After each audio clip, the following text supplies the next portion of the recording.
उत्तर भारत के विश्वविद्यालयों में छात्र अक्सर एक नारा लगाते हैं, लड़ो लड़ाई पढ़ने को और पढ़ो समाज बदलने को।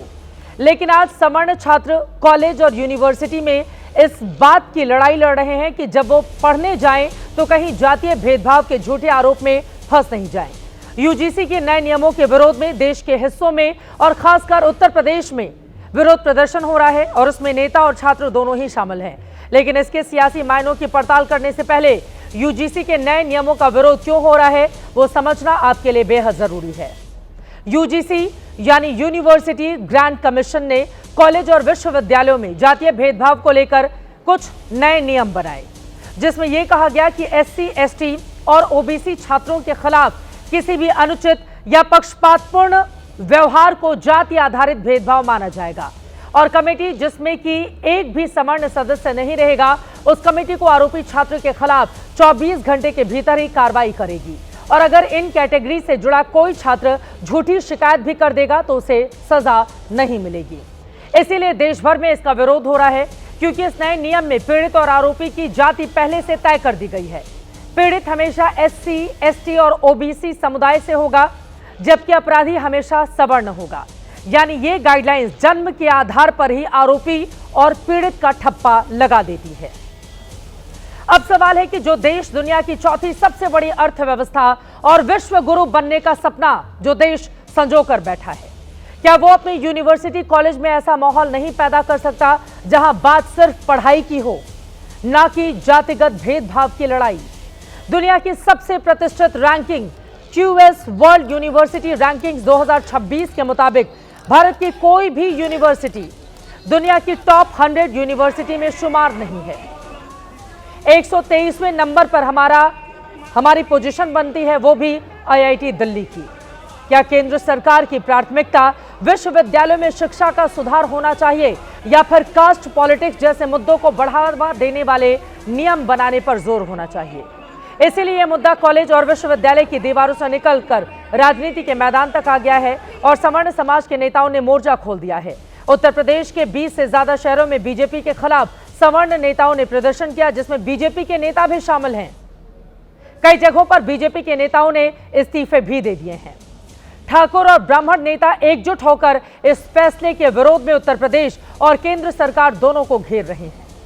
यह मुद्दा सिर्फ सियासत का नेता छात्रों के भविष्य से जुड़ा हुआ, आपको बताते चले, यह मुद्दा सिर्फ सियासत का है या फिर छात्रों के भविष्य से जुड़ा हुआ है?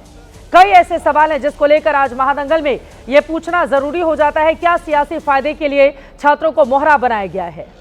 क्या ओबीसी वोट बैंक के लिए सवर्णों की अनदेखी की जा रही है? और सबसे बड़ा सवाल यह है, क्या अगड़ा और पिछड़ा ही इस देश का सबसे बड़ा मुद्दा है? आज इन्हीं सवालों पर महादंगल में बड़ी चर्चा होगी, लेकिन उसके पहले इस मुद्दे पर जो जुबानी जंग छिड़ी हुई है वो सुनिए।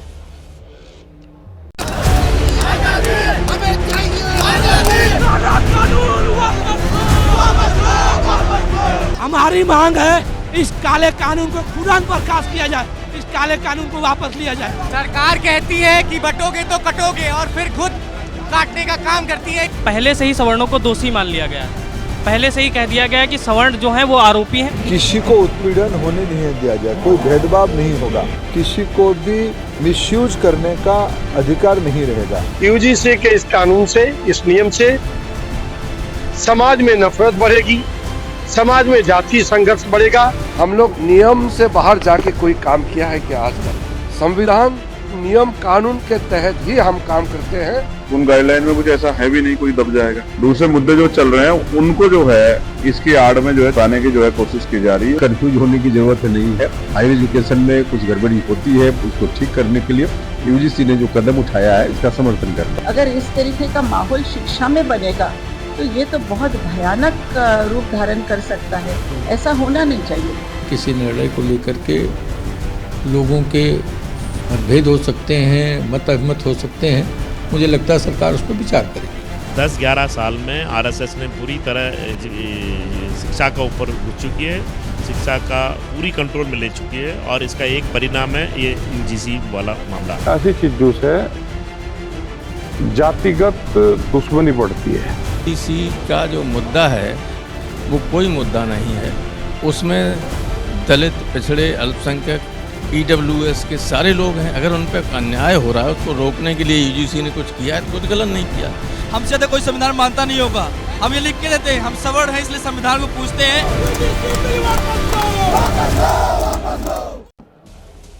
समाजवादी पार्टी PDA की पॉलिटिक्स कर रही है तो सवर्णों की अनदेखी से उसे ज्यादा फर्क नहीं पड़ता।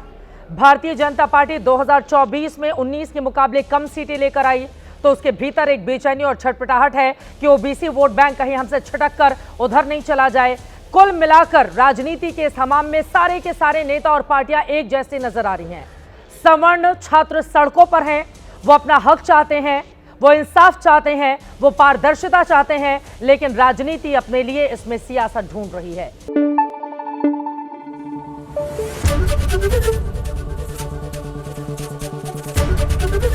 ABP न्यूज आपको रखे आगे।